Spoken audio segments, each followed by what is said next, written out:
안녕하세요. 오늘은 아주 오래전 있었던 정말 대단한 토론 하나를 살펴볼 건데요. 이 토론을 따라가다 보면 우리가 나라고 굳게 믿고 있는 게 뭔지 그 생각이 뿌리부터 흔들릴 수도 있습니다. 한번 같이 파헤쳐 보시죠. 자, 먼저 도전자부터 만나볼까요? 이름은 사작가.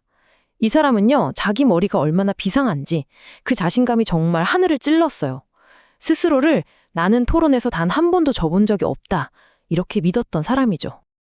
그러니까 사작가는 그냥 말 잘하는 사람이 아니었던 거예요. 그의 모든 것, 그의 정체성 자체가 나는 누구든 심지어 깨달은 사람이라도 말싸움으론 절대 나한테 안 돼. 라는 이 생각 하나로 똘똘 뭉쳐 있었던 거죠. 얼마나 대단했냐면 당시 지도자들 앞에서 공개적으로 그랬다니까요. 어떤 상대든 데려와 봐라. 내가 말로 그냥 확 휘어잡고 질질 끌고 다니면서 탈탈 털어버릴 수 있다고요. 와, 이 엄청난 자부심, 이게 바로 거대한 충돌의 시작을 알리는 신호탄이었습니다. 자, 그렇게 잘 나가던 사작가가 어느 날 부처의 가르침에 대해 듣게 됩니다. 어라? 이건 좀 다른데? 싶었겠죠. 그래서 직접 도전장을 내밉니다. 드디어 두 개의 완전히 다른 세계관이 정면으로 부딪히게 되는 거죠. 사작가의 주장은 사실 되게 간단하고 어떻게 보면 우리 생각하고 비슷해요. 내 몸, 내 느낌, 내 생각, 내 의식. 이게 다 합쳐서 나 아니야? 이거죠. 아주 직관적이잖아요. 그런데 부처의 가르침은 이걸 그냥 180도 완전히 뒤집어 버립니다. 여기서 부처의 방식이 진짜 흥미로운데요. 막 어려운 교리를 들이밀면서 싸우는 게 아니에요. 오히려 방향을 싹 틀어서 사작가가 한 말을 그대로 이용해서 질문을 던집니다. 뭐랄까 아주 절묘한 논리적인 덫을 놓는 거죠. 자, 먼저 아주 간단한 원칙부터 시작해요. 왕은 자기 나라를 마음대로 다스릴 수 있죠. 마음에 들면 상을 주고 마음에 안 들면 내쫓을 수도 있고요. 다들 동의하잖아요. 그럼 핵심 질문은 이거예요. 만약 당신 몸이 진짜 당신 거라면 당신도 왕처럼 그 몸을 완벽하게 통제할 수 있습니까? 하는 거죠. 부처가 사작가에게 딱 묻습니다. 당신 몸한테 내 몸아 이렇게 되어라. 아니 저렇게는 되지 말아라. 이렇게 명령할 수 있나요? 이 질문에 사작가가 그만 말을 잃고 맙니다. 이 똑같은 질문이 몸뿐만 아니라 느낌, 생각, 의식 전부 다 이어져요. 사작가는 2번이나 침묵으로 버텨요. 그러다 부처가 경고하죠. 3번째에도 대답하지 않으면 당신 머리가 7조각으로 깨질 겁니다. 이게 그냥 협박이 아니라 진리를 외면했을 때의 결과를 상징하는 거거든요.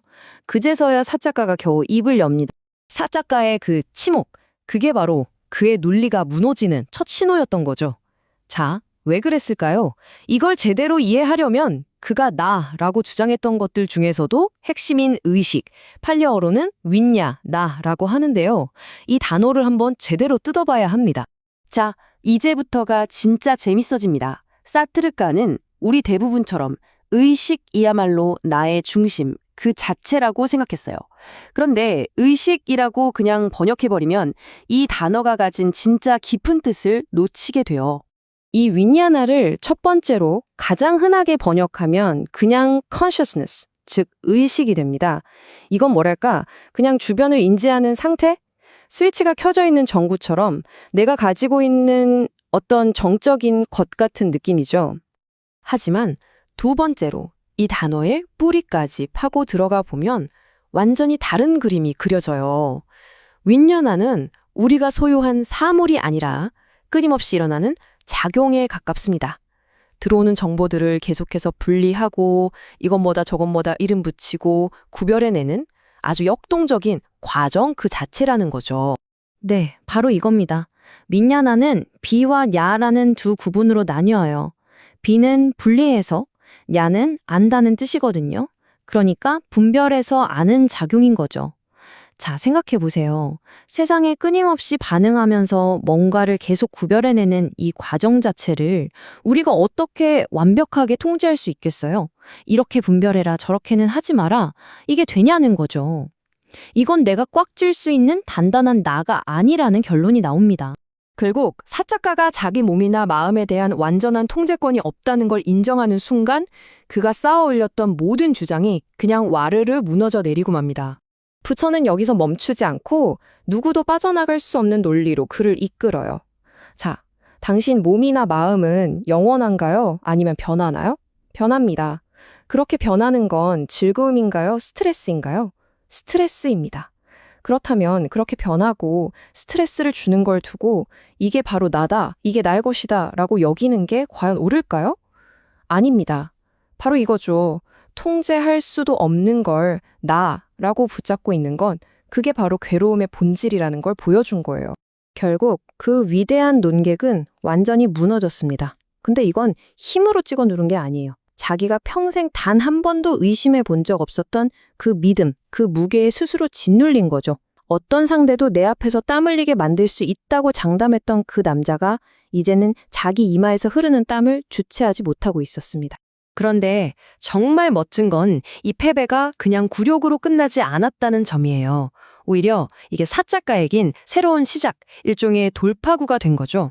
완전히 겸손해진 그는 부처의 지혜를 깨끗하게 인정하고 다음 날 부처와 제자들을 식사에 초대하지까지 합니다. 자, 이 수천 년 전의 토론이 오늘 우리에게 아주 도발적인 질문 하나를 던집니다.